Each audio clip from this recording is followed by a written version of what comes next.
Fazli Hasbullah ataupun dikenali dengan nama Ustaz Manis.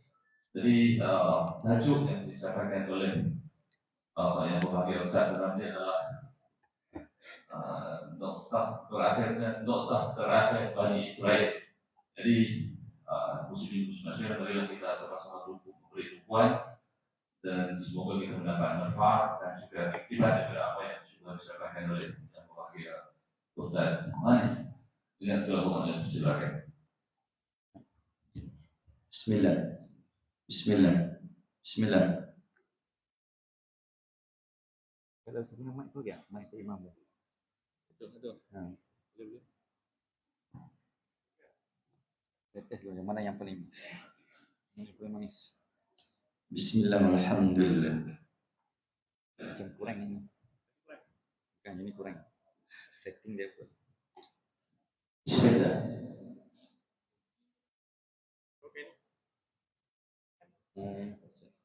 Ini okey cuma dia. Ya, kalau yang tadi, yang tu.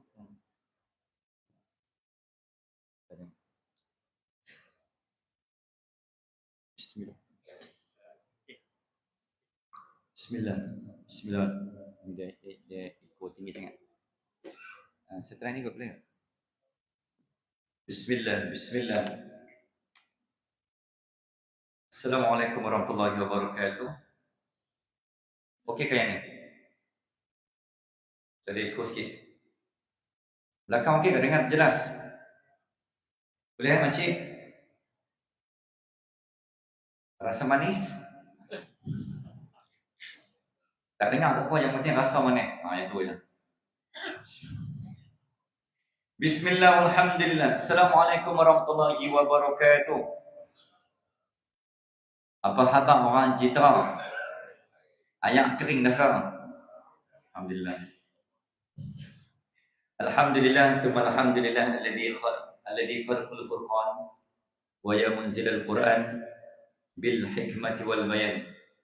Allahumma salli ala sayyidina Muhammadin al-Fatih lima ughliqa wal khatim lima sabaqa wa nasiril haqqa bil haqq wal hadi ila siratal mustaqim wa ala alihi wa sahbihi haqqa qadri wa miqdaril azim wa ala alihi wa sahbihi ajma'in. Allahumma faqina fid din wa 'allimna ta'wil warzuqna fahman nabiyyin wa hifzal mursalin wa ilhamal malaikatil muqarrabin bi rahmatika ya arhamar rahimin. Ya Rahman ya Dzal Jalalul Ikram. Kau saksikanlah berkumpulnya umat dari jauh, dari utara membawa sejahtera, dari barat membawa berkat, dari selatan membawa aman dan kesejahteraan, dari timur membawa makmur. Apa tanda burung perapat memata bunga di saban senja? Apa tanda himpunan umat menzahir cinta demi Gaza, Aqsa, baginda dan agama? Alhamdulillah, syukur Allah Subhanahu wa taala. Ya Rahman ya Dzal Jalalul Ikram. Engkau masih lagi sudi memandang dan menggenggam hati kami ya Allah. Kami masih lagi ada nikmat untuk berteduh di bawah bangunan yang serba sejuk dan dingin. Ekornya sungguh sejuk dan dingin. Sampai ketang habis lato-lato. Nah, abang atas sejuk tu. Alhamdulillah. Syukurnya tuan-tuan, kita masih ada tempat untuk kita berpayung dan tempat kita berteduh. Masih ada bangunan masjid untuk kita tumpang berteduh. Syukur Allah Subhanahu wa taala, kita masih ada kapet masjid untuk kita tumpang bersujud dengan penuh tenang dan aman. Sallallahu alaihi Muhammad. Syukur ya Allah, kami masih memiliki tiang-tiang masjid untuk kami tumpang bersandar sampai terlena. Dia punya aman, dia punya dingin dan dia punya sejuk sangat. Alhamdulillah. Sampai terlena lagi bang. Ada orang main masjid, masuk masjid kaki kanan dia baca doa, Allahumma ighfirli dhunubi waftah li abwaab rahmatik. Ya Allah, ampun dosaku dan bukakanlah pintu-pintu rahmat. Doa masuk masjid. Ada pula sebahagian orang, dia masuk masjid, dia baca doa, Bismikallahumma ahya wa amut. Memang nak lena. Kapek tenggelam kaki dengan ekor sejuk takkan tak lena. Itu namanya kufur nikmat. AJK kata, aku tak buat ekor hampa komplain. Kata, panas. Aku buat ekor hampa lena. Muslimin dan muslimat rahmatullah. Terima kasih Tuan Masjid, Tuan Imam, pimpinan, dan kuasa, tuan-tuan pegawai Masjid Abu Bakar As-Siddiq. Betul kan? Abu Bakar ya? Mana Ustaz nama ni? Bida'ah, nampak benar tak ada. Masjid Abu Bakar Malam Citra Kedah teramat. Alhamdulillah, kali pertama saya sampai ke masjid ini. Sampai Muhammad, walaupun 2-3 minggu ni memang berulang kali ke Jitra ni. Rupanya orang Jitra ni suka mana-mana. Alhamdulillah, terima kasih atas undangan dan jemputan. Mudah-mudahan perkongsian Saudara Muhammad dan apa jua yang saya bincang, apa jua yang kita sembang malam ini menjadi bukti saksi di Yaumul Mahsyar, agar kita telah menjadi saksi kepada hadis baginda Nabi sallallahu alaihi Muhammad, tidak akan diterima iman. Dan la yu'minu ahadukum hatta yuhibba li akhi ma yuhibbu li nafsi. Iman seseorang hamba, iman seseorang manusia tidak akan terangkat, tidak akan dinobat, tidak akan dicatat, tidak akan diterima oleh Allah selagi mana kita tak buktikan keimanan, selagi mana kita tak buktikan pengetahuan, selagi mana kita tak buktikan hubungan, selagi mana hampa tak tahu tentang saudara kalian, biar sejauh mata memandang, iman kalian tidak akan diterima selagi mana hampa tak tunjuk hubungan saudara sesama manusia. Ketika kalian hidup dan ketika kalian tidur dalam kekenyangan, sedangkan ada rakyat, ada manusia yang masih tidur dalam kelaparan, maka iman tuan-tuan masih diragui. Iman kita belum terangkat dan kita belum layak disebut sebagai manusia beriman, tidur dalam kekenyangan, sedangkan rakyat di Gaza yang telah lama dibedil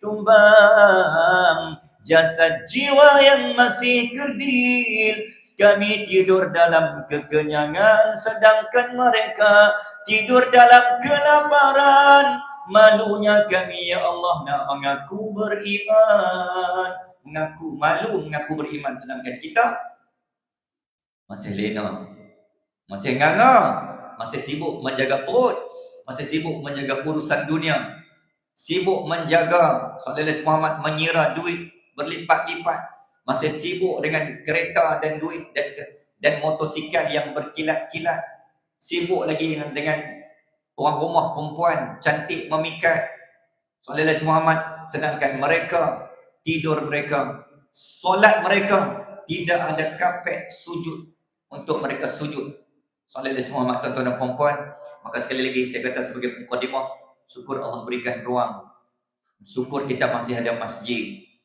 Maka ya Allah, terima kasih ya Allah, jangan engkau hilangkan masjid ini daripada kami, dan jangan engkau lemahkan kaki kami untuk nak sampai ke masjid. Biar sejauh mana ya Allah Sallallahu Muhammad, kami tak mampu nak berjuang di Aqsa, kami tak mampu nak berjuang di Gaza ya Allah, tapi cukuplah sekadar kami mampu berjuang mempertahankan masjid kami sehingga titisan nyawa terakhir. Kalau boleh ya Allah, matikanlah kami dalam masjid ini, tapi kalau boleh janganlah malam ni. Sebab malam ni kami nak selfie dengan Ustaz Manen. Dia buat kata Manen sangat dalam TV. Tengok ya Allah, Manen sungguh. Boleh tahu tu? Alhamdulillah. Muslimin dan muslimat Sallallahu Muhammad, saya ucapkan tahniah kepada lagi pengurusan masjid. Nampak tu imam buat konten TikTok. Oh, demi Ustaz Manen. Saya kalau nak bagi anugerah kan, tadi tak sempat nak beli buah-buahan. Nak bagi anugerah khas imam berjaya membuat konten TikTok. Jarang berlaku. Jadi kira kemahiran imam, kira update, up to date, main-main kan. Apa ingat Tok Imam je malam lebih kurang, nampak lebih kurang. Teruskan Tok Imam, teruskan perjuangan, insya-Allah saya support. Saya like tau, sebab Tok Imam kata jangan lupa like dan repost. Saya like tau. Asal like tau. Okey, muslimin dan muslimat rahmatullah. Okey.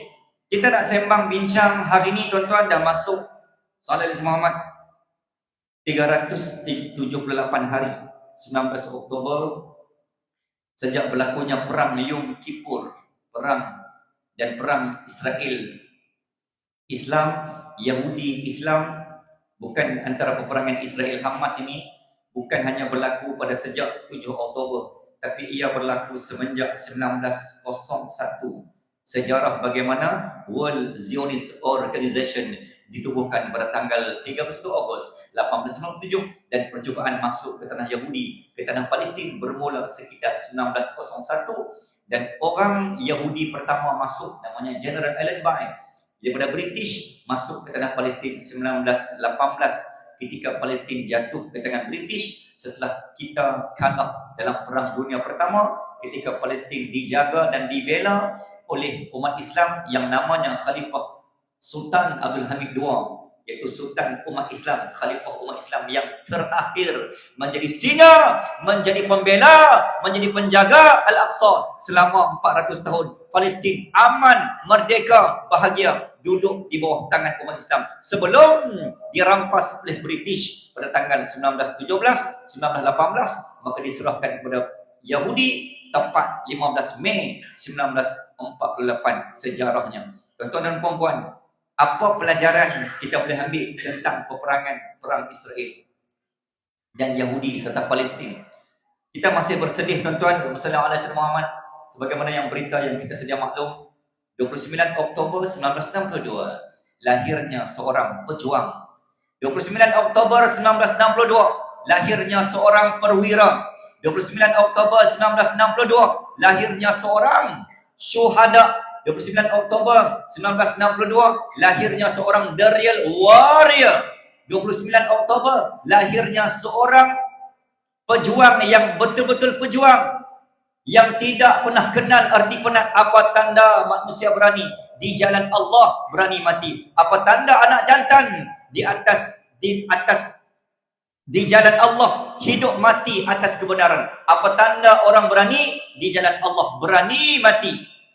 Apa tanda anak jantan pantang berundur walau selangkah, selagi mana musuh datang dia takkan mundur walau seinci. Itu tanda orang berani. Maka 29 Oktober 1962 Sallallahu Muhammad lahirnya seorang pejuang yang namanya almarhum Syahid Yahya Sinwar, yang merupakan pelapis dan pewaris dan merupakan penyambung dan penerus kepada rakan sejawatnya almarhum Ahmad Ismail Haniyeh, yang juga lahir pada tahun yang sama, berasal daripada tanah yang sama, kampung yang berbeza, wafat sekitar 3 bulan yang lalu.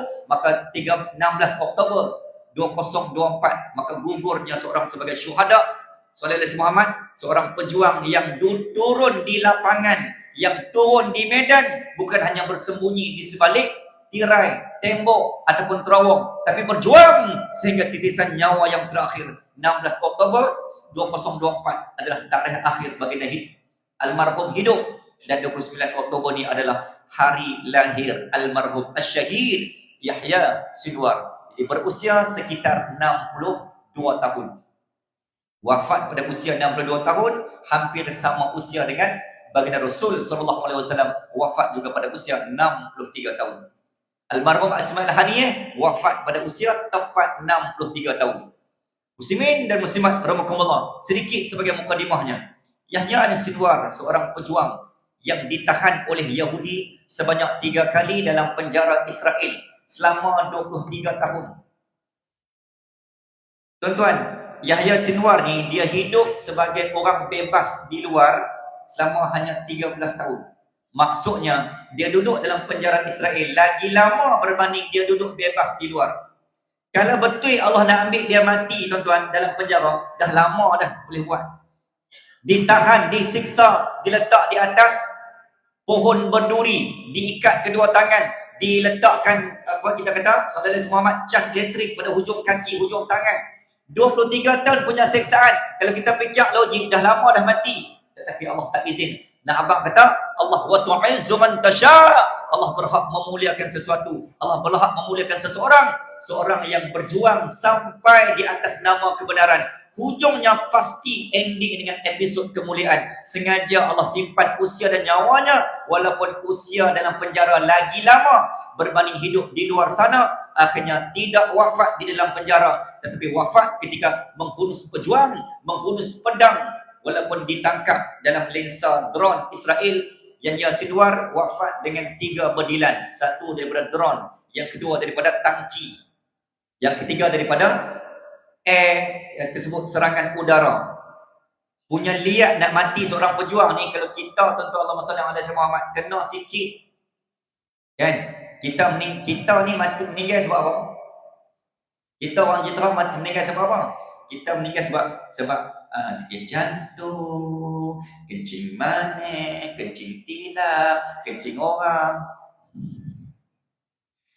Orang Malaysia ni mati sebab stroke. Dan itulah mati kita. Tapi geng-geng Gaza ni mana ada seorang mati sakit jantung, mati kencing manis, mati darah tinggi, tak ada. Tapi mati mereka di atas tilam, bukan tilam tidur ni, tetapi tilam pasir, tilam medan juang. Itu baru betul pejuang. Sallallahu Muhammad. Muslimin dan muslimat rahmatullah. Nak Mak Mai kata, kenapa Allah pilih Yahya Sinwar bebas setelah 23 tahun ditahan dalam penjara, akhirnya mati dan wafat sebagai seorang syuhada di medan dan di lapangan, bukan seorang penakut yang hanya bersembunyi di balik tirai terowong. Ini baru betul-betul kita kata pejuang yang sebenar. Mahalnya nilai Yahya Sinwar ni adalah pada idea, pada logistik, pada mastermind, pada strategis, pada idea yang dicetuskan. Tuan-tuan, 7 Oktober 2023, siapa yang bagi idea kepada Al-Qassam untuk menggunakan laluan udara serang kepada kota Ashkelon Israel pada tanggal 7 Oktober 2023 menggunakan paragliding yang tak pernah diguna oleh mana-mana skuadron tentera darat dan tentera udara di Raja Al-Qassam. Siapa yang bagi idea? Dialah wahwa Yahya Al-Sinwar, mastermind dan master plan dalam perang. Punya genius bukan hanya politik, tapi genius dalam perang, tuan-tuan. Sebab itulah nilai Yahya Sinwar ni mahal harganya. Maka Allah simpan sampai umur dia 62 tahun. Nah, Abang Mai kata, kita ni kalau jadi orang yang berharga dalam agama, Allah simpan dia. Sebab Allah nak guna dia untuk jalan agama. Tapi kalau kita ni jenis tak ada apa pada agama ni, mati pun tak ada apa, mati tak memberi kesan pada agama. Orang kata apa? Ada tak menambah, tak ada tak berkurang. Sembilan muslimat. Kita kalau dalam kampung ni, kalau meninggal seorang, kita rasa ya Allah, Pak Long dah meninggal, rasa macam masjid ni tak ada nak bergerak, seorang AJK meninggal. Maksudnya dia ni sangat berharga dan berjasa. Rasa macam kita mati ideal. Sebab selama ni yang nak menggerakkan program masjid adalah Pak Longman ni, contoh. Tapi bila Pak Longman meninggal, kita rasa macam mati kutu. Sebab tak ada idea nak buat. Selama ni semua Pak Longman, program Maulid, Isra, semualah dia mastermind dalam menggerakkan masjid. Umpama macam tu. Kalau kita ada seorang AJK yang macam tu, memang kehilangannya seorang pemergian yang sangat ditangisi dan dirindui. Tapi kalau Pak Long tu meninggal, seorang pun tak sebut. Maksudnya apa? Kita ni tak ada apa pun pada agama. Hang tak ada pun tak ada kesan apa kan? Mudah-mudahan kita menjadi manusia yang khairun nas anfa'uhum linnas. Okey, muslimin dan muslimat rahimakumullah. Kembali pada perbincangan cerita tentang Israel. Sejarahnya kita ulang, tuan-tuan, sallallahu alaihi Muhammad. Kenapa Allah buat Palestin? Limada yujadu Filastin, yang nama asalnya Al-Falas, daripada wilayah Mesir. Dalam perjanjian antara Mesir dan juga Israel yang termaktub, yang tertulis pada tanggal 1978, negara Mesir menjadi negara Arab pertama yang telah berjaya dibeli jiwa oleh Israel, kerana Israel telah belajar daripada sejarah. 1967, 1973, gabungan 6 negara Arab telah berjaya menghentam, membedil, memberikan satu tolakan dan dentuman kepada kota Israel, menyebabkan Israel geranak jatuh kalah 67 and 73. Kerana ketika itu negara Arab bercantum dan bergabung menghasilkan momentum. Maka Israel belajar, negara Arab ni kalau dia bergabung, memang kita tak boleh makan. Maka Israel belajar daripada sejarah, Israel belajar daripada pengalaman. Macam mana kita nak menghancurkan Islam ini? Kita harus hancurkan negara Arab. Kita tawarkan dia dengan senjata. Kita berikan dia hutang. Kita tawarkan dia hutang. Kita berikan dia hubungan diplomatik. Kita kena buat baik pada dia.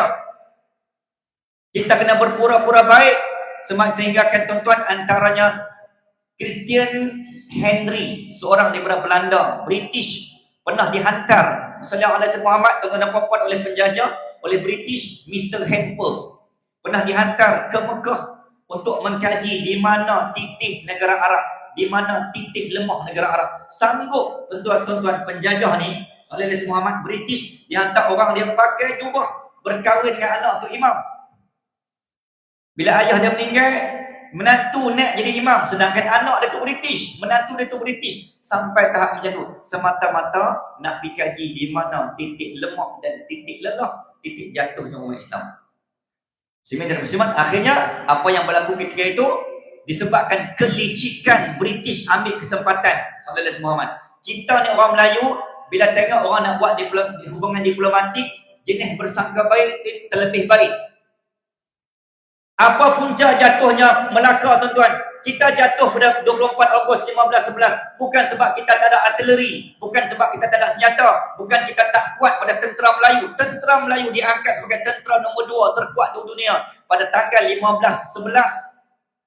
Negara Timur ini diangkat sebagai tentera Timur terkuat di dunia selepas negara Turki. Tapi kenapa kalah?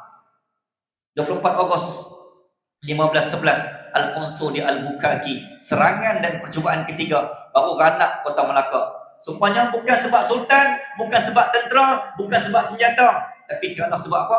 Sebab musuh asing yang kita bersangka baik, dia yang bagi muka, dia yang pecah rahsia. Pedagang Cahaya Dok Ali mendarat di kota Melaka, akhirnya dia yang pecah rahsia. Sebab apa? Sebab kita duk sangka baik sangat dekat warga dan bangsa asing, bagi peluang kat dia. Sallallahu Alaihi Muhammad, asalnya dia tumpang nak minta duduk kampung saja. Akhirnya kononnya main nak tumpang tanah, nak tumpang tidur semalam 2 saja pun. Kita pun kata, takkan kita tak bagi peluang kan. Dia nak main tumpang tanah, tumpang tidur semalam 2. Akhirnya apa berlaku, tuan-tuan? Warga Cina, pedagang Cina yang kononnya kita berbaik sangka, dialah Ankara, gugurnya kota Melaka setelah hampir 300 tahun menguasai dunia. Tuan-tuan, kita duduk di Jitra ni, tuan-tuan tahu tak, laluan Jitra ni adalah laluan pedagang dan juga pejuang syahid. Saya yakin dan pasti orang Jitra pun tak ramai yang tahu kisah 1821 ketika Kedah diserang Sallallahu Alaihi Muhammad pada zaman Tunku Anum. Pada ni semua laluan-laluan syahid, Tunku Kudin, semua tu pejuang-pejuang syahid, anak almarhum, anak menakan pupu dari Sultan Kedah yang ke-7 ketika itu, tuan-tuan dan puan-puan. 1821 siang mai Raja Ligur. Dia mai sebab apa? Kononnya nak minta beras tumpang tidur semalam saja. Nak minta beras sebab apa? Sebab kami tengah lawan dengan Burma. Jadi kita yang baik sangat ni lah bagi muka sebab dia tumpang nak ambil beras. Apa berlaku, tuan-tuan? Beras yang kita bagi bersangka baik sangat pada musuh, akhirnya siam serang 1,500 penduduk tempatan wanita diperkosa.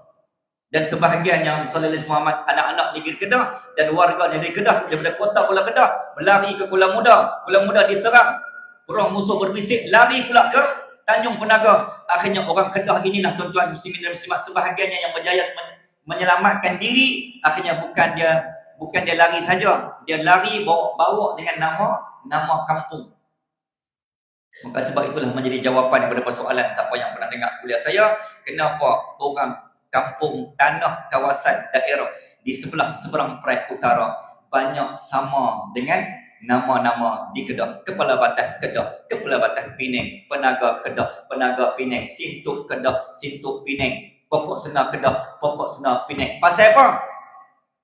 Itulah sejarahnya. Sejarahnya tok nenek moyang kita orang Kedah yang disiam, yang diserang oleh siam, yang sempat diselamatkan, dia bukan bawa diri saja, semangat cintakan hubul watan, negeri yang pertama diislamkan di Nusantara. Negeri Kedah, negeriku, biar jasa jadi kenangan. Kedah menang tahun ni Piala Malaysia 3-0, insyaAllah. Tiba macam tak masuk kesimpulan tu Seminar Muslimat Sallallahu Alaihi Muhammad. Dan saya ucapkan tahniah juga kepada masjid kerana berjaya memiliki PA sistem mikrofon ni. Mikrofon ni untuk makluman tuan-tuan paling murah kalau dengan receiver 2,500. Saya kena sebut sebab ada orang sumbang tu, ada orang dia tak faham bab teknikal ni kan. Jarang saya jumpa masjid belah kampung yang ada mikrofon Shure 2,500 harganya. Sekali lagi saya ucapkan tahniah Datuk Imam. Lepas ni Tok Imam jangan lupa buat konten baru cerita pasal mikrofon.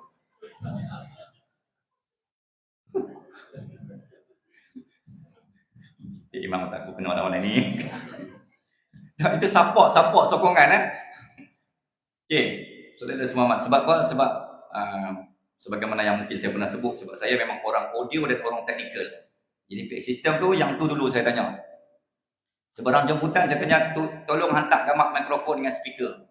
Penceramah lain saya tak tahu, mungkin dia pun tak kisah. Saya memang saya sangat kisah. Kita nak major, kita nak sampai ke yang terbaik, audio teknikal mesti tip-top, baru dia sampai. Tak kira lah orang nak kata kita demand ke berpipi lah. Tak larat nak jaga hati ni kan. Jaga hati ni tu macam tu, agama ni tak berkembang. So kita sebut je. Saya sebut ni sebab masjid ni mencapai piawaian PA sistem. Sebab tu saya sebut. Mungkin sebab Raja Muda main baru ni kot. Itulah penting bila VIP main. Lepas ni hantar surat kat Sultan, minta Sultan pula main.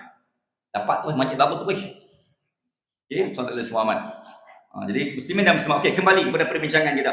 Jadi ketika mana negeri Kedah diserang tuan-tuan, Tunku Kudin, Tunku Laksmana, Tunku Jaafar. Ni tuan-tuan kena tahu ni, semua nama-nama pejuang Kedah yang bangkit berjuang sehingga titisan nyawa yang terakhir. Daripada laluan Istana Anak Bukit ni semua jitera ni, semua laluan-laluan pejuang mempertahankan kota Kedah daripada serangan Siam sampai ke mana? Ke Kuala Muda. British main pula ke atas. Inggris 1786, 1821 dan seterusnya. Serangan daripada dua penjuru, daripada laut tentera Inggeris British versus Francis Light, daripada darat adalah serangan Siam. Sebab apa? Sebab Siam kata nak main saja, nak main tumpang buat persembahan je, nak main tengok ambil beras je. Lah apa jadi pada negeri Kedah? 1821. Saya ulang balik tuan-tuan, saya ulang. 1821. Ustaz berani noh. Okey, pelan sikit. Saya ulang. Kita poin, kita buat okey tuan. 1821 tuan-tuan puan. Akhirnya apa yang berlaku? Kedah bermandi darah. Sebab apa? Sebab baik sangat bagi peluk, bagi muka sangat dekat warga asing. So kita tak belajar pada penjara tuan-tuan. Portugis jatuh pun sebab bangsa asing, Kedah jatuh pun sebab warga asing. Terus sekali lagi kita bagi ruang, maka tanggunglah akibatnya. Muslimin dan muslimat, saya cerita bab ni sebab dia kaitan dengan Palestin. Okey, kenapa Allah buat Palestin tuan-tuan? Soalan paling basic kita kena jawab. Palestin ni dari segi geografi dia duduk pada kota jantung dunia. Sebab tu dalam protokol Zionis. Protokol ni apa? Dia panggil dokumen sulit tetuan elit. Sallallahu alaihi wasallam. Elit ni kira dokumen rahsia elit yang dicandatangani oleh piagam perlembagaan protokol Zionis nak menakluk Israel, nak menakluk Palestin. Mereka tulis 24 benda misi dan visi bila kita berjaya menjadikan Palestin ni negara kita, kata mereka, antara mereka ialah kita harus kuasai Palestin. Walaupun US telah menawarkan Yugoslavia, Uganda, Argentina, ini antara negara-negara yang pernah ditawarkan tanah dia kepada Yahudi. Kalau betul lah hang nak tanah sungguh, hang nak buat kampung kan, hang nak sangat kan, 17.5 juta kan, hang nak sangat kan. Okey, US dah bagi dah, Argentina, Yugoslavia, ada 7 negara tanah dia ditawarkan kepada Yahudi. Pasal apa hang tak ambil tanah tu? Soalan Nabi Muhammad, kalau betul nak tumpang duduk saja, kenapa hang nak Palestin? Kalau setakat nak duduk, banyaklah tanah negara, kita ada 195 negara kot. Pasal apa Palestin punya hang nak? Maksudnya ada sesuatu yang hang nak, bukan hanya nak tanah.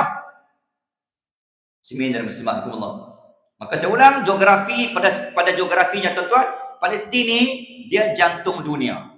Jadi protokol Zionis mengatakan bahawa for those who are conquering the heart of the world, then they will conquer the world. Buat kata orang gitu. Boleh faham? Okey, siapa yang menakluk jantung, maka dia takluklah seluruh badan. Umpama macam itulah.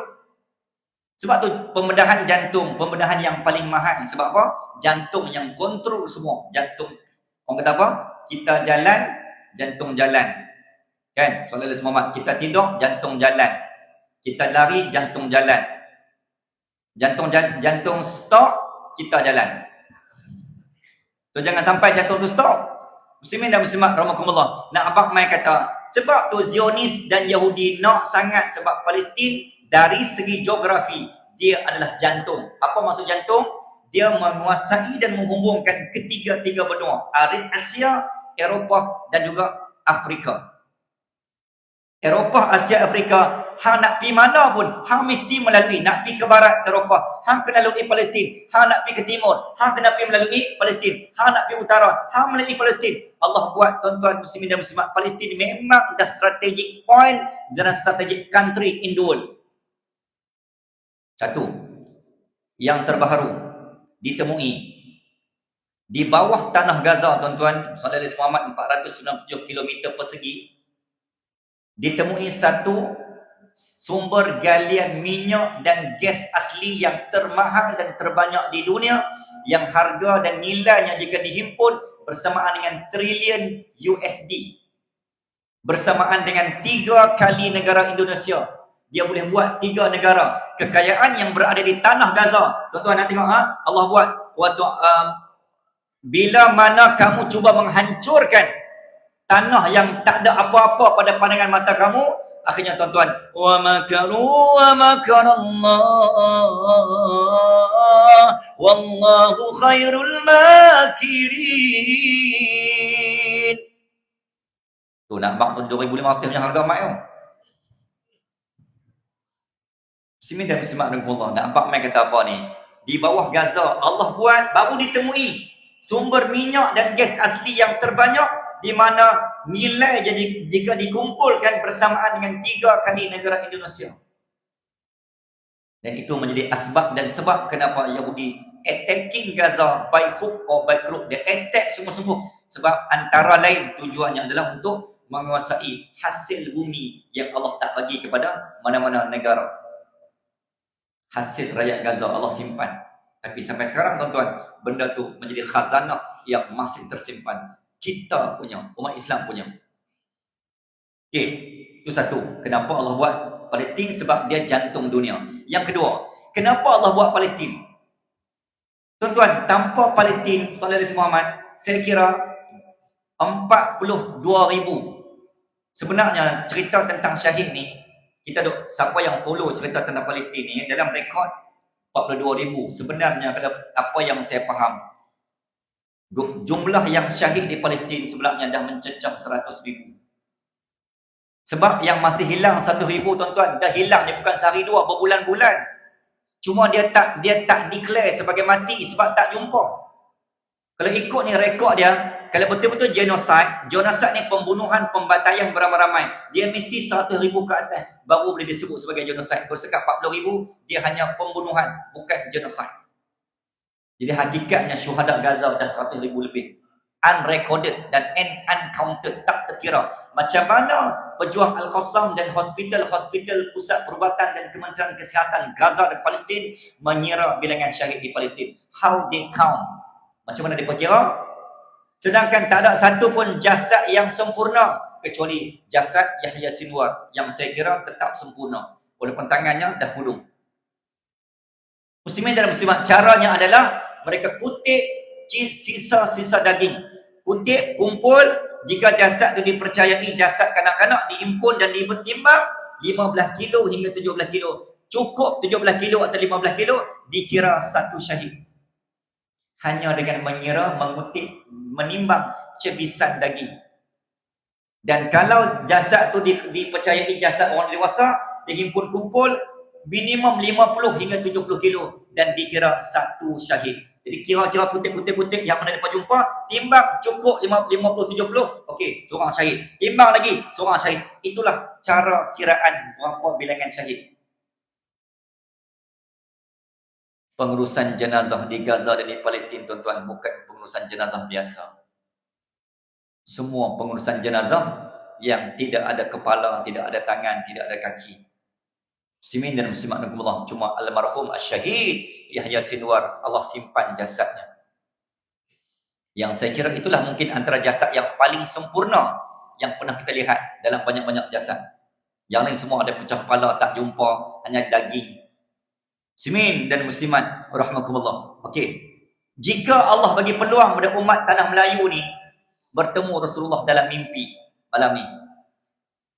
Rindunya kami pada Rasulullah takkan terubat walau sudah ziarah, sekalipun menangis berair mata darah, hatikan tetap rindukan Rasulullah. Semua Allahu Allahu Allahu Allah Allah Allahu Allah Habibi Rasulullah, terimalah hadiah imbalan ziarah. Insan yang lemah ingin berqasidah, diilhamkan Allah syama'il Muhammadiyah, berkat menangis di rawdatul jannah. Semua Allahu Allah Allahu Allah Habibi Rasulullah. Kenapa lagu keluar? Sebab harganya 2,500. Dan tajuk dan konten ketiga untuk imam adalah, kalau hampa nak bagi Ustaz Maneh menyanyi, hampa nak tukar mikrofon hampa orang bilang pakai ha? Muslimin dan muslimat Allah sallallahu alaihi wasallam. Itu pentingnya audio teknikal kan. Baru dia keluar benda-benda mahal kan. Ni dah lah kita suara tak berapa nak kemang. Mikrofon pula 70-an. Okey. Muslimin dan muslimat rahmatullah, Allahumma salli ala sayyidina Muhammad. Okey, kembali. Jadi kenapa Allah buat Palestin tuan-tuan? Kerana Allah sengaja nak buka pintu hati manusia kita agar kita ambil tahu mana mungkin kita tinggal diam di saat Palestin dibedil peluru dan meriam. Mana mungkin kita tidak ambil tahu sedangkan mereka berjuang tanpa peluru. Muslimin dan muslimat rahmatullah. Cerita tentang syahid lagi. Sallallahu alaihi Muhammad, seorang doktor di Jabatan Etnologi yang bertugas di pakar bedah dan pakar ubat ibu bersalin di Hospital Syuhada Gaza, Palestin. Muslimin dan muslimat telah melaporkan, dia kata apa? Sepanjang aku bertugas menjadi doktor sakit puan ni dalam dunia, dia kata, aku melihat proses kelahiran bayi di Gaza, di Palestin adalah yang paling luar biasa dan yang paling istimewa dalam sejarah aku jadi doktor sakit puan. Sebab apa? Sebab biasanya orang perempuan bila dia beranak dan dia mengandung, dia bila melahirkan anak, dia mesti akan ada jeritan dan tangisan. Saya tahu itu pengalaman saya. Bukan pengalaman mengandung. Alhamdulillah, sekarang ni saya tak pernah mengandung lagi. Sampai malam ni, alhamdulillah tak pernah lagi mengandung. Okey, muslimin dan muslimat Allah, Abang Ahmad kata, doktor kata apa? Selama ni aku jaga, aku bimbing dan aku monitor di mana-mana hospital sakit puan ni, di Hospital Gaza, Syuhada Gaza ni, muslimin dan muslimat, aku lihat ibu-ibu yang melahirkan anak di atas tilam ini tanpa ada jeritan walau secoet dan walau sikit. Yang ada hanya tangisan dan darah mereka bercampur menitis di atas tilam katil yang tidak ada tilam melahirkan bayi. Nah, Abang Mai kata apa tuan-tuan? Ibu-ibu ni dia punya tahan sakit sampai dia tak berjaya menjerit. Dia tak mau jerit sebab jeritannya itu boleh terkedengaran pada Israel, kerana antara golongan yang paling ditakuti oleh Israel, Yahudi, laknatullah adalah ibu-ibu. Kerana ibu-ibu akan melahirkan rekrut, prajurit, konstable dan juga pewaris serta pelapis kepada brigade, batalion, regimen, askar Arab tentera Al-Qassam akan dilahirkan oleh bayi-bayi di bumi Gaza dan Palestin. Sebab itu tuan-tuan dan puan-puan, mana-mana ibu yang bersalin mesti akan ditembak semahu-mahunya. Untuk rekod 1 Disember hingga 22 Disember, 22 hari tahun lepas, direkodkan 1,500 kanak-kanak bayi lahir syahid. Sama ada keluar dulu baru meninggal ataupun meninggal dalam perut, masuk mak dah ditembak. 23 Disember sampai tahun depan 22 hari, kurang lebih 15 Januari 2024, direkodkan tuan-tuan 1,500 bayi baru yang dilahirkan. Apa pelajaran yang kita boleh ambil? Allah ambil 1,500, Allah ganti 1,500 tanpa berkurang walau seorang. That is why kenapa Yahudi Israel sangat stres. Setahun dah berperang, dah hari ni 378 hari dah. Macam mana aku nak tumpah dengan Gaza ni ya? Kita tuan-tuan 240 juta USD sehari kos perang. 240 hingga 260. Tuan-tuan darab dengan 378 hari, dah berapa triliun kos untuk melabur dan diguna pakai untuk berperang, tapi tak ada hasil. Israel tak ada hasil. Triliun tuan-tuan dah boleh buat 10-20 negara dengan hasil kos nak perang ni. 378 hari tu hang boleh buat 10 negara untuk hidup 10 tahun akan datang. Tapi apa jadi pada Israel dan Yahudi? Hasil apa tak ada. Dalam parlimen, Benjamin Netanyahu mengatakan bahawa kami dah tak ada idea daripada almarhum Syahid Ahmad Yasin, telah kami bom, telah kami tembak di kepala. Macam mana Yahya Sinwar ditembak, macam itulah almarhum Syahid Tok Guru dia meninggal. Kerana bagi mereka, kenapa Israel tembak di kepala? Kerana tuan-tuan, perlambangan kepada mereka nak menghina bahawa mastermind dalam perang pada Al-Qassam semua bermula daripada kepala. Jadi itu tanda dia nak menghancurkan segala idea yang telah menghancurkan negara Arab Israel. Kepala inilah point dia. Dia punya cerdik, genius tak ada pada orang lain. That is why kenapa mereka tembak, bila mereka percaya itu adalah almarhum Syahid. Walaupun pada malam ni tuan-tuan, sampai saat ini saya secara peribadi masih mengharapkan itu bukan Yahya Sinwar. Masih, walaupun semua dah media melaporkan, tapi hati kecil kepada Allah masih mengharapkan itu bukan dia. Tapi siapa kita untuk menindakkan? Sallallahu alaihi wasallam. Dan tidak mustahil juga tuan-tuan, andai katalah, ini satu sisi pandang yang lain, andai kata tuan-tuan pernah berlaku dalam sejarah berapa kali ketika kisah Nabi Ismail telah ditukar, ketika Nabi Isa nak dibunuh, ditukar wajahnya menjadi Nabi Isa. Padahal Nabi Isa tidak mati, dia angkat ke langit.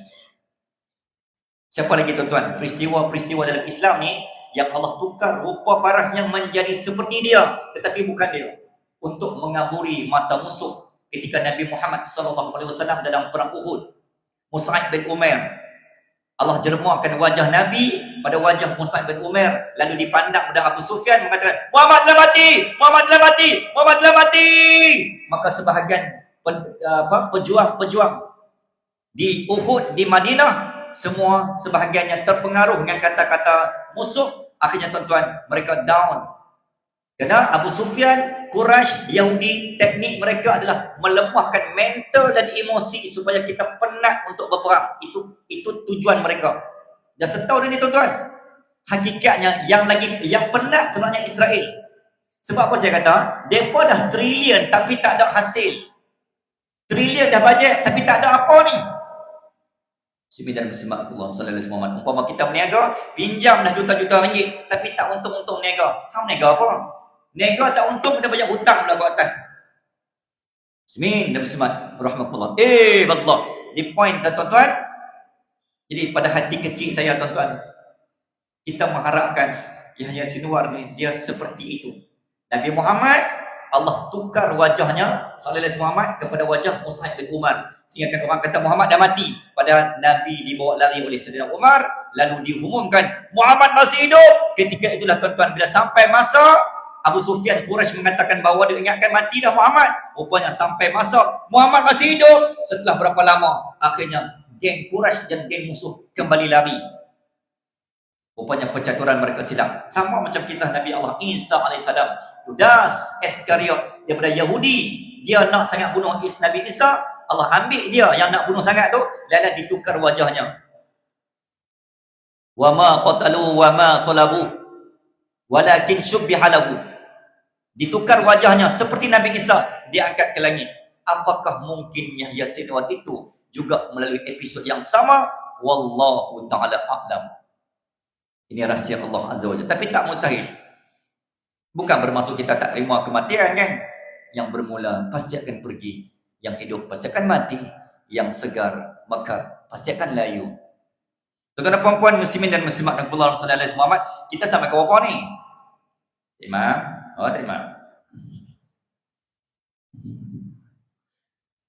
Sampai ke apa? Sampai pukul 11 Mentang-mentang mikrofon 2,500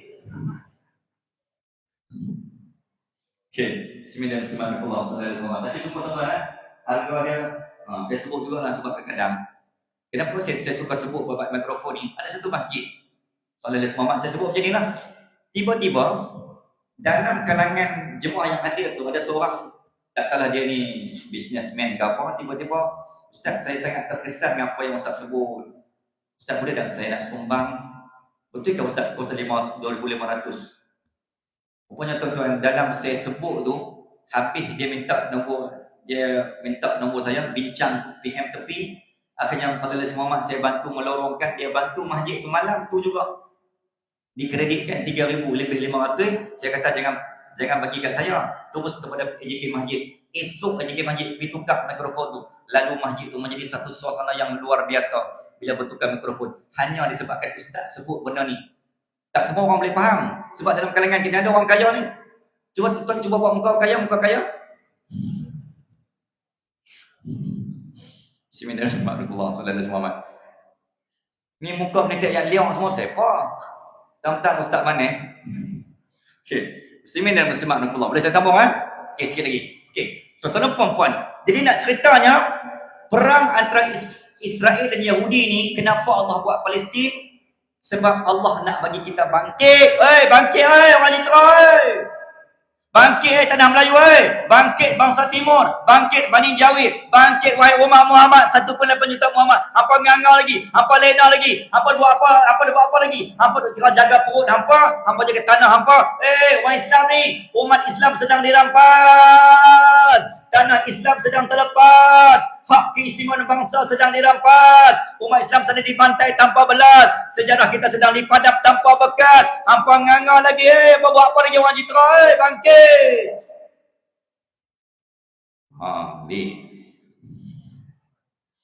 Bismillahirrahmanirrahim.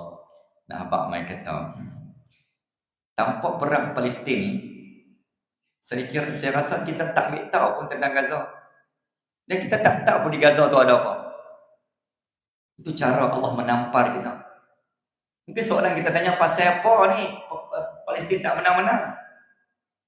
Kalau tak menang, sebab kita yang tak cukup berjuang. Kita yang tak cukup kaki tangan. Kita yang tak cukup sumbangan. Kalau pasal apa tak menang. Kita duk teratur, duk level. Kadang-kadang saya kata kat saya lah kan, kita duk bagi ceramah tentang apa sumbangan kita. Saya insyaAllah Allah izin 2 Februari sehingga 9 Februari 2025 anda kata Allah izin. Saya buka lah tawaran kepada orang kita, siapa yang nak follow. Kita ada trip ke Palestin, masuk ke Jordan. Palestin ni dia ada 11 wilayah, 11 daerah. Yang terlibat dengan konflik hanya 5. Daripada utara Gaza, di belah barat sampai ke Rafah. Dia ada sebelah timur yang dikongsi oleh Israel. Palestin ada 3. Dia panggil zon A, zon yang total Israel, termasuk kota Ashkelon, Tel Aviv. Zon B, zon yang total Islam sahaja, Gaza sampai Rafah. 5 daerah tu yang sedang dikorek, dirobek. Dan zon C, sharing, di mana di sebelah timur iaitu Jerusalem ataupun Baitul Maqdis. Sallallahu Alaihi Wasallam yang hanya boleh masuk sekarang adalah melalui pintu Jordan ke Baitul Maqdis ataupun Aqsa sahaja. Yang saya nak bawa jemaah ni adalah insya-Allah pada 2 Februari tahun depan, harganya 9900. Ini bukan berniaga dalam masjid Dalam alang sebut saya promo tu Tujuan saya pergi ni Sallallahu Alaihi Wasallam antara lain adalah untuk mendapatkan bukti yang saya dah sebut dalam ceramah. Saya dah dapat gambar tu, saya dah ada daripada wakil hantar di sana. Cuma saya nak pergi tengok depan mata. Kerana pada 1187 ditemui rekod orang Melayu sampai di mana mimbar Masjid Hebron Ibrahim, Masjid Nabi Ibrahim, dan juga mimbar Masjid Al-Aqsa, tuan-tuan. Ukiran dia ni, ukiran mimbar, ada catatan rekod mimbar daripada tulisan dan juga ukiran tanah Melayu, membuktikan bahawa bangsa Melayu dah sampai di Aqsa dan Gaza, sampai di Gaza pada awal 1187 setelah Sultan Muzaffar Shah ataupun Raja Praong Mahawangsa diislamkan di negeri Kedah, menjadi negeri pertama yang diislamkan di wilayah timur Nusantara. Itu tuan apa buat? Orang Kedah kena buat kemas, sebab kita lah negeri pertama yang menerima Islam. Dalam rekod antara silsilah negeri Kedah dan perpustakaan negeri Kedah membuktikan, menunjukkan bahawa Kedah telah diislamkan seawal 630 Masihi. Sedangkan Nabi wafat 632. Ini semua rekod. Maksudnya tuan-tuan, Kedah dan Islam waktu Nabi masih ada. Tuan-tuan tak rasa apa kan? Lepas tu orang Kedah ni kena buat kemas. Kita yang pertama Islam di Tanah Melayu. Jadi sekali lagi saya minta, habis isyak sekali lagi, tuan-tuan balik jalan macam ni. Pasal apa ni orang tu hampa tak tahu kami orang Kedah. Sebab kami dah hampa Islam. Kalau kami tak ada kapiak habis hampa semua. Oh tu dia. Orang Kedah buat kemas, orang tak tahu. Sebab tu tuan-tuan, kenapa Alfonso merampas Jane Van daripada British, King George daripada Inggeris menghasilkan Georgetown, William John Bathurst, semua dia bawa balik manuskrip kita. Tuan-tuan, dalam rekod ada 3 muzium yang menyimpan manuskrip kita. Manuskrip ni apa? Harta aset sejarah kita. Satu di Lisbon Museum Portugal, satu di Leiden Museum Netherlands Belanda, yang ketiga British Museum di England. Semua negara penjajah yang pernah jujuk negara kita, dia bawa balik harta muda kita, supaya bangsa Melayu, bangsa yang tidak akan pernah maju, kerana mereka tidak akan pernah ambil tahu tentang sejarah mereka sendiri. Kata Socrates, kata Alfonso, kata Napoleon, kata Jane Van, kata penjajah ni yang main jajah negara kita, dia kata apa? Selagi mana bangsa Melayu tak tahu sejarah mereka, mereka tak akan pernah bangun maju. Sebab tu kata geng-geng penjajah ni, untuk memadamkan sesebuah tamadun bangsa dan agama, padam sejarahnya, lunturkan budayanya, hancurkan pegangan agama dia, dan jatuhkan sistem kesultanan negara dia Sallallahu Alaihi Muhammad, dan lalaikan anak mudanya. 5 benda ni hang boleh buat, maka sistem tamadun Islam khalifah runtuh. Tengok-tengok, sungguh sampailah Melaka tanah sultan. Kenapa Penang tanah sultan? Kenapa dia penak sangat tanah Penang daripada Kedah? Sebab nak serang, nak jatuhkan Kedah, tak berjaya. Allah jaga. Sebab tu dalam banyak-banyak lagu negeri Kedah, lagu negeri kita, ada nama sultan. Sebab tu pentingnya pertahankan sultan. Allah selamat sultan mahkota, panjangan usia di atas takhta, memelihara agama Nabi kita, negeri Kedah. Nah, tu orang Kedah betul tu. IC 02 tu, insyaAllah. Tuan-tuan, Sultan Muzaffar Sallallahu Alaihi Muhammad daripada Maharaja Debaraja, cerita panjang sampailah Sultan Salahuddin sekarang adalah, kita ulang banyak kali sikit benda-benda ni, adalah kesultanan wilayah ataupun leluhur sultan yang paling panjang dan lama di dunia, yang tidak terputus, yang diangkat dan dinobat serta dicatat, diiktiraf oleh Guinness Book of Record dan juga UNESCO World Heritage, sejarah dunia, menerima dan mengangkat Kesultanan Negeri Kedah, satu-satunya sistem beraja di dunia yang paling panjang dan tidak terputus. Kita boleh cek rekod dan data ni. Tu, mahal tak mahal.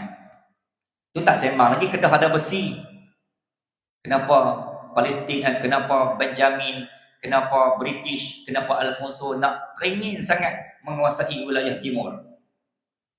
Sebab kita ada sesuatu yang tidak ada pada negeri dan negara lain.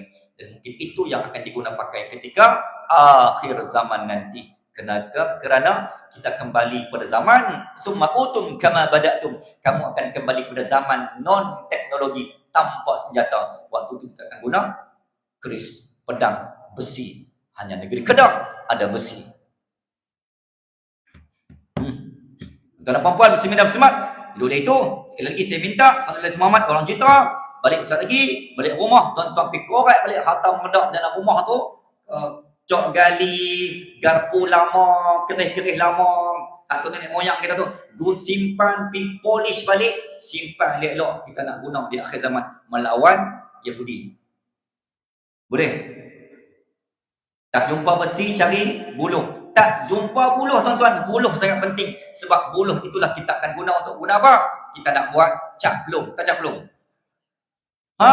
Cap pelung itu dia guna pakai untuk tembak Yahudi, tembak dekat lato-lato. Yang tu paling mahal. 60 rakyat tentera Israel telah mati senak. Sebab apa? Terkena lato-latonya. Ambil cari buah cenderai yang paling tajam. Yang kata dalam Kedah ni buah cenderai yang paling tajam kat jentera. Okay. Dia punya senak tu. Kata nak abang lagi. Okay. Zaman tu kan. Sallallahu Muhammad. Zaman tu apa? Zaman main randas kan. Sebab tu tuan-tuan saya cadang, saya tanya kat mana. Bila masuk karnival masjid ataupun tuan-tuan boleh musim maulid. Antara karnival sukan yang tuan-tuan boleh buat. Sama ada peringkat kampung atau peringkat masjid. Tuan-tuan buat balik pertandingan karnival sukan klasik. Supaya anak-anak geng-geng generasi Z TikTok ni, dia kenal permainan yang ayah dan tok wan dia main. Sebab itulah permainan kita nanti di akhir zaman.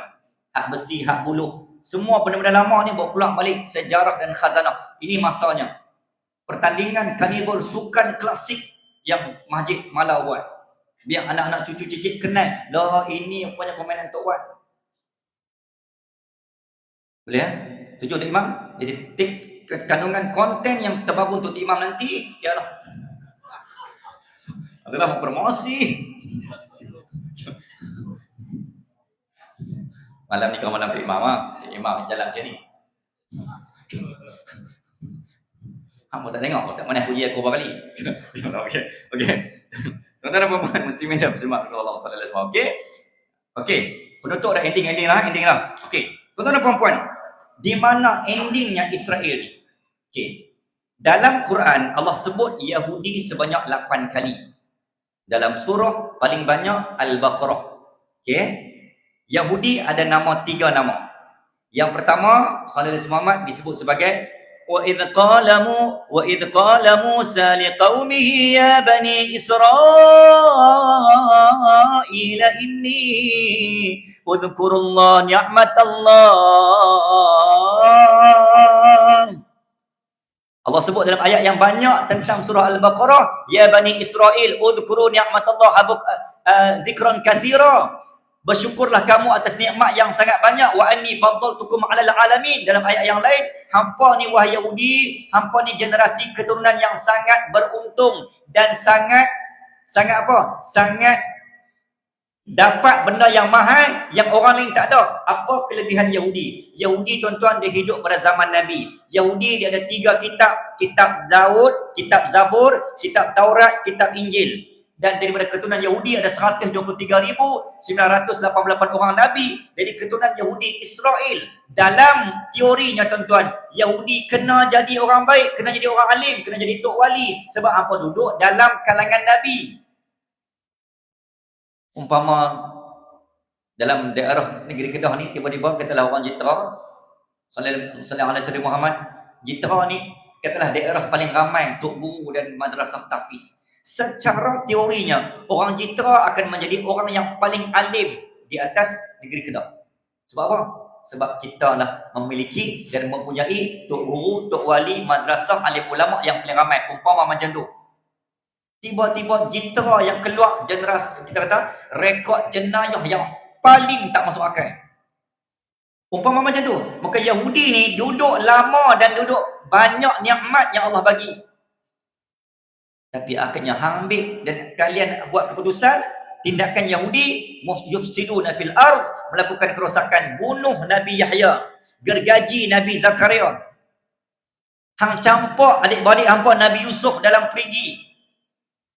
Dan Yahudi juga menjadi punca kejadian asbab kepada kewafatan baginda Rasul sallallahu alaihi wasallam, terminum racun hasil daripada Yahudi. Dan Yahudi juga yang menjadi punca kejadian jatuhnya kerajaan Sultan Abdul Hamid II, jatuhnya kerajaan Khilafah Utsmaniyah pada tanggal 17 November 1922, jatuhnya kerajaan Islam warisan Rasulullah, punca Yahudi. Sultan Muhammad Al-Fatih wafat pada 3 Mac 1481 pada usia 49 tahun ketika on the way nak pergi menakluki Vienna di mana di Eropah. Waktu tu datang Yakub Pasha, Yahudi juga, dia yang menyamar jadi orang alim. Akhirnya tuan-tuan bagi minum kepada sultan, rupanya dalam tu ada racun. Maka Yahudi ni dia punya depan mata pijak cemuk tak mati, belakang kita oi gunting dalam lipatan, api dalam sekam. Ni musuh dalam selimut. Dalam orang kampung tempat kerja kita kadang-kadang ada orang macam ni. Depan kita puji melangit sallallahu alaihi Muhammad. Okey, tuan-tuan dan puan-puan, generasi manusia macam ni, Abu Lahab memang dah meninggal, Abu Jahal memang dah mati, tetapi waris dan sifat ke-Abu Jahalan tu masih menular dan menjalar dalam masyarakat kita. Ini panggil ketegak hak, ketegak nak mampu. Muslimin dan muslimat Allah, sama macam Yahudi.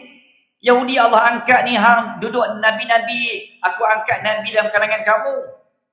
Kau hampa tak ambil peluang dan ruang. Sallallahu alaihi Muhammad.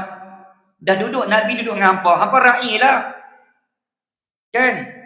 Dah ustaz mai, hampa ra'i lah. Dia kan suka minum teh tarik. Jamu lah teh tarik, dia tak minum lagi tak sebelum kuliah.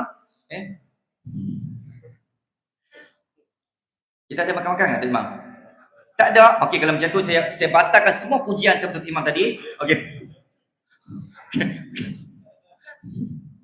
Okey, lama ya. Okey. Simi dan Allah sallallahu alaihi wasallam. Okey, kembali Yahudi. Bila nak ending ni? Yahudi ni apa jadi dalam surah Al-Isra? Okey, saya ulang tuan-tuan. Yahudi Allah ulang 8 kali, dalam paling banyak surah Al-Baqarah. Apa 3 nama? Yang pertama Bani Israel, yang ketiga Ahlul Kitab, yang ketiga Yahud. 3 nama ni Allah guna dalam Al-Quran. Ketiga-tiga ni nama Yahudi. Nak habaq main betapa kita kata beruntungnya Yahudi ni. Dahlah 3 kitab duduk dengan Nabi. Bismillahirrahmanirrahim. Okey.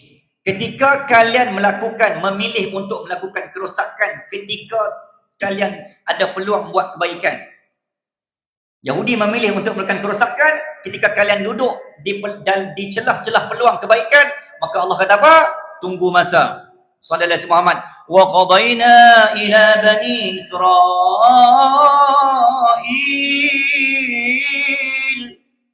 Telah dibuktikan, telah diceritakan oleh Allah Azza wa Jalla dalam surah Al-Isra, akan datangnya seorang hamba aku, ibadan lana uli ba'sin syajal fajasu khilal diyar. Ketika Yahudi, ketika Bani Israel yang telah lupa daratan, lupa lautan, lupa diri, lupa segala-galanya, maka akan melakukan kerosakan kali yang kedua. Kali pertama ketika zaman Nabi, ketika perang Khaybar.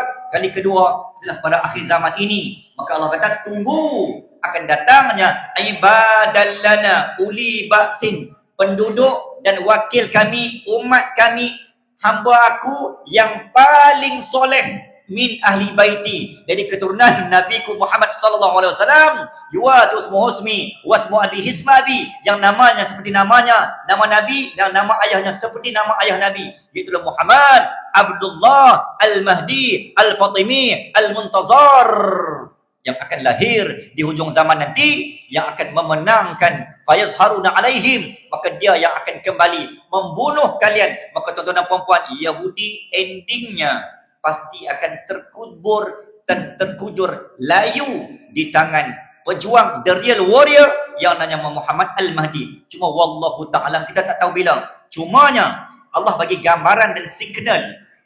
Syekh Ahmad Yasin ketika sebelum wafat sallallahu alaihi Muhammad 2002 Mac. Lepas Ahmad Yasin wafat, mereka target pembantunya Ismail Haniyeh 2020, akhirnya wafat 2024, 22 tahun tuan-tuan. They were try attacking Ismail Haniyeh, 22 tahun percubaan bunuh. 2024 baru berjaya. Tu betapa mahalnya nilai diri seorang almarhum Ismail Haniyeh. Sama macam Yahya Sinwar, Ahmad Yassin, Ismail Haniyeh, Yahya Sinwar. Mereka ni sama. Khalid Mashal, pengganti Yahya Sinwar. 4 orang ni memang wanted person dalam kalangan Yahudi. Dan tiga-tiga tuan-tuan, Sallallahu Alaihi Muhammad tolak Ahmad Yassin. Semua pernah duduk dalam penjara Israel. Bila keluar dari penjara Israel, semua jadi world warrior. Warrior, top leader, mastermind, mind maker dan mind mapping dalam strategi perang. Sebab apa? Bila duduk dalam penjara ni, dia boleh tengok di mana titik lemah, titik laluan tikus, segala mak nenek, kelemahan musuh. Okey, tuan-tuan, perempuan muslimin dan muslimat, almarhum Ahmad Yassin kata apa? Sebelum dia wafat, 40 tahun, Sallallahu Alaihi Muhammad, kamu lihat setelah tertubuhnya Syekh Brigade Izz ad-Din Al-Qassam 1987, 40 tahun kamu akan lihat dunia ini akan berlaku kerosakan peperangan demi peperangan selama 40 tahun. Jika dihitung kira berdasarkan pandangan almarhum Ahmad Yassin, 1987 campur 40 is equals to 2027. Maka 2027 mungkin menjadi, jika pandangan ini kita terima, maka bermula 2027 inilah bermulanya era kebangkitan Islam menakluki Gaza dan Palestin. Nah, ini baru 2024. Tapi tuan-tuan jangan terlalu beriman pada tarikh tersebut. Ini saya kata pandangan almarhum Syekh Ahmad Yassin. Sebab firasat ulama wali Allah ni mungkin lebih tepat berbanding kita. Bukan kita meramal, bukan kita menilik. Muslimin dan muslimat rahmatullah. Okey. Jadi bila Yahudi ni, ending dia bila melakukan kerosakan, Allah hina Yahudi. Bila permulaan kehinaan Yahudi, Yahudi mula dihina selepas kewafatan Nabi Daud dan Nabi Sulaiman.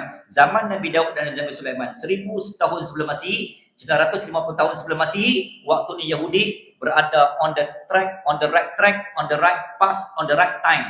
Mereka baik ketika zaman Nabi Daud dan Nabi Sulaiman. Ketika wafat Nabi Sulaiman, Yahudi mula menyeleweng, Yahudi mula rosak, Yahudi mula lupa diri, sehingga akan membunuh umat Islam. Muslimin dalam muslimat sesuka hatinya. Akhirnya Allah kata apa?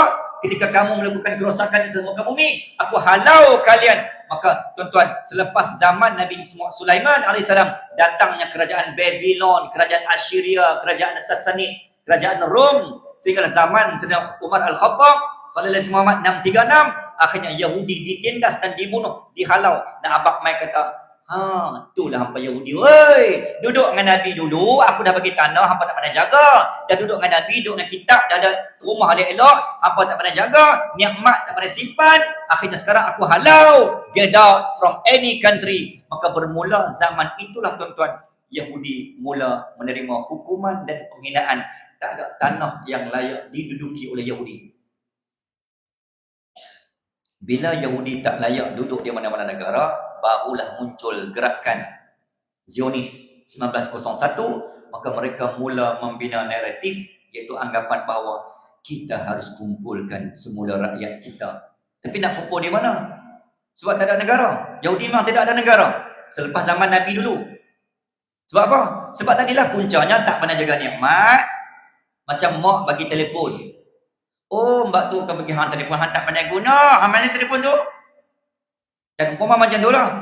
Orang bagi duit, orang bagi telefon, orang beli motor. Sallallahu Alaihi Muhammad nak suruh hang pergi kelas, hang pergi tuition, hang pergi segala-galanya, hang guna bawa markah hang rampik, hang wilih depan aku, hang main sini.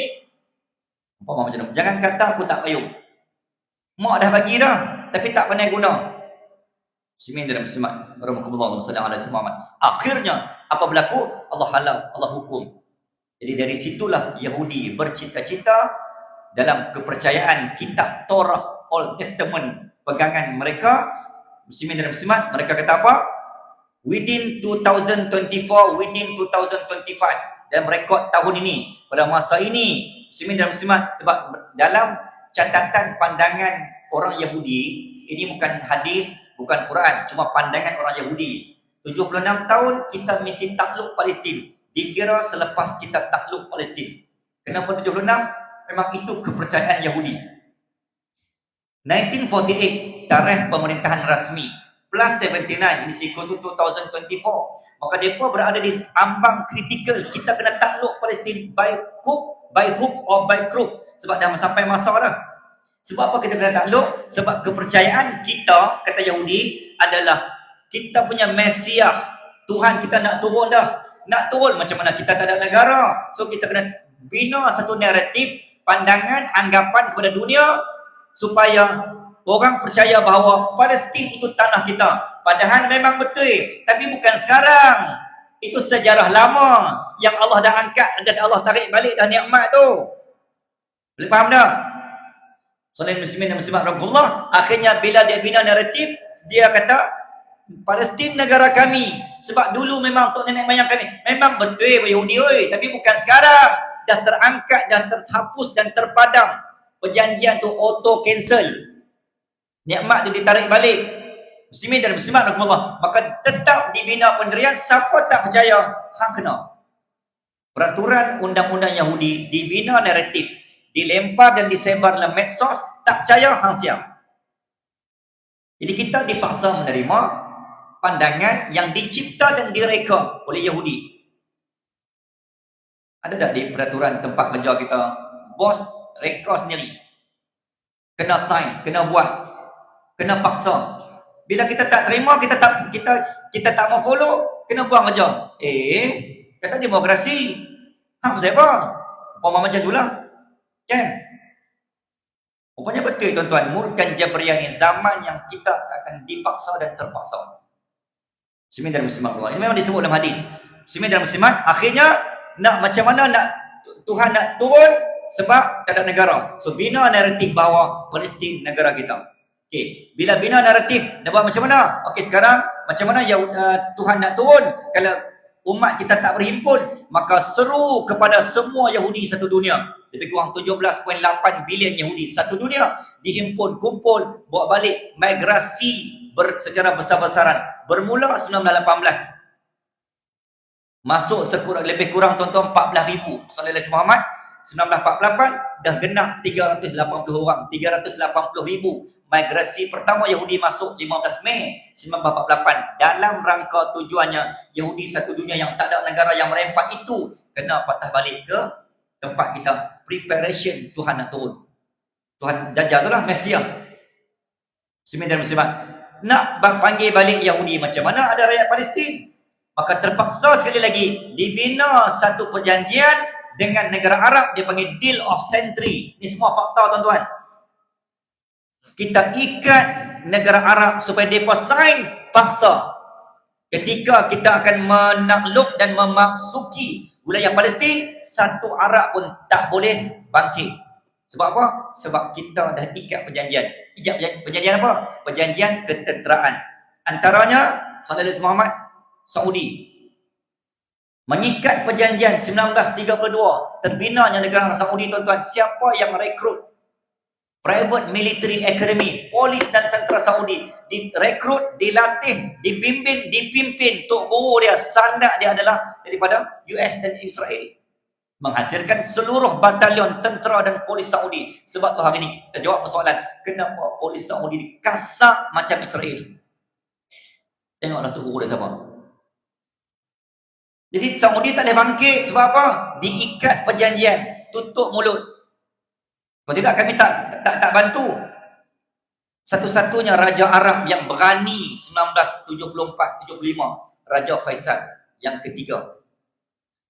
Ketika dialah yang paling berani membantu Palestin, Sallallahu Muhammad, tuan-tuan dan puan-puan, akhirnya dia menyekat embargo, sekatan diplomatik minyak kepada US dan Israel serta sekutunya dihentikan on the spot, on the dot. 1974 dia naik takhta sebagai raja. Apa berlaku? Akhirnya US dan Amerika dan juga Yahudi berpakat dan berkomplot, berkonspirasi, ambil anak menakan Raja Faisal, dilatih Private Military Academy 1932 Sallallahu Muhammad daripada zaman tu sampai 1974 tuan-tuan dan puan-puan, direkrut, ditanam doktrin untuk membenci dan membunuh pak menakan sendiri. Balik Raja Faisal dibunuh anak menakan dia sendiri. Arab bunuh Arab. Belakang Yahudi tepuk tangan. Raja Faisal sebab berani sangat melawan US dan juga Israel. Itulah raja terakhir Saudi yang paling berani, jujur melawan. Hak lain, jangan. Kita kena jaga harta. Tak boleh bangkit sokong Palestin. Sakit kena sekat, sakit kena jatuh.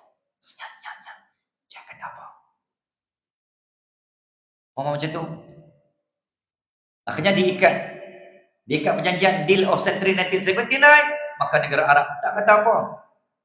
Tak kata apa sebab apa? Sebab Yahudi sedang dalam rangka untuk membunuh dan menghalau seluruh rakyat Palestin ke mana? Ke semenanjung Sinai di Mesir.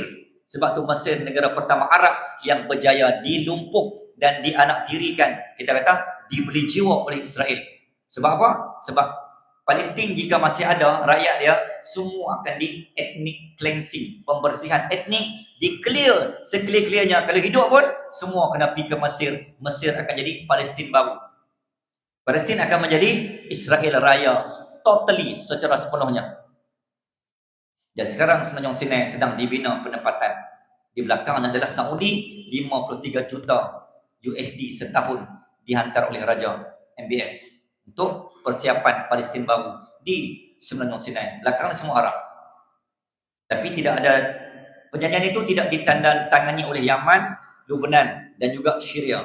Yang ada hanya UAE, Kuwait, Bahrain, Saudi, Mesir. Itu antara negara yang tanda tangi Deal of Century. Muslimin dan muslimat, rahmatullah sallallahu alaihi wasallam. Jadi saya kira dengan apa yang saya bincang ni, Abang Mai kata, kita akan meneruskan apa yang Allah ujian untuk Palestin, tapi sebenarnya nikmat untuk mereka agar Allah segerakan mereka untuk berlari-lari ke syurga. Orang yang paling banyak berdarah dan menangis di dunia adalah orang yang paling bergembira dan berbahagia di taman syurga. Tapi orang yang paling sedikit, paling banyak ketawanya di dunia, dia adalah orang yang paling banyak menangis di pintu syurga. Jadi orang rakyat Gaza, mereka paling banyak menangis. Dan mereka adalah orang di dunia, tapi mereka lah yang paling banyak ketawa bahagia di taman syurga. Tuan-tuan, apa sumbangan rakyat Palestin kepada kita? Soalan tu macam terbalik. Patutnya kita tanya, apa sumbangan kita kepada rakyat Palestin? Itu soalan biasa. Tapi soalan rare, tuan-tuan. Apa sumbangan rakyat Palestin kepada kita, orang Jitra? Jawapannya, kerana Palestin masih berdiri, kerana Gaza lah, tuan-tuan, orang Islam satu dunia tak jadi dan tiada dosa. Terangkat dosa. Kenapa? Sebab membela dan menjaga tanah Gaza dan Aqsa adalah tanggungjawab umat Islam satu dunia. Kerana itu adalah hukum fardu ain dan fardu kifayah serentak. Kerana Gaza Palestin adalah tanah wakaf 1.8 bilion umat Islam satu dunia. Kalau tak ada orang jaga, satu dunia berdosa. Tapi disebabkan Palestin wakil meletakkan darah tulang belulang mereka hingga ke hujung nyawa, maka 1.8 bilion umat manusia tak berdosa sebab ada rakyat Palestin. Tolong jaga bagi pihak kita. Kalau mereka merajuk lari tinggal Palestin, 1.8 bilion umat Islam tanggung dosa. Itulah sumbangan terbesar Palestin. Bermandi darah, meletakkan nyawa mereka sebagai galang ganti. Kita, muslimin dan muslimat, rahmatullah sallallahu alaihi wasallam. Jadi saya kira sekali itu sahaja. Okey. Boleh terima kasih. Puati. Okey, insya-Allah. Jadi terima kasih banyak sekali lagi tahniah kepada pengurusan masjid atas undangan dan jemputan. Sallallahu alaihi wasallam. Terima kasih. Saya mohonkan kemaafan anda ada kekurangan, kecacatan sepanjang perkongsian. Kita doakan semoga Allah terus angkat, Allah terus menobat dan Allah terus menjaga, memelihara seluruh jawatan pengurusan masjid agar terus dapat mengimarah dan memperkasakan seluruh program dan ahli aktiviti pengimaran masjid menjadi mercu tanda, menjadi saham akhirat dan talian hayat, khususnya buat rakyat Jitra Kedah Darul Aman selamanya hingga ke syurga. Mohon maaf. Sallallahu alaihi wasallam sekali lagi. Aku qaul hadza wa astaghfirullahalazim li wa lakum wa billahi taufiq hidayah. Wassalamualaikum warahmatullahi wabarakatuh.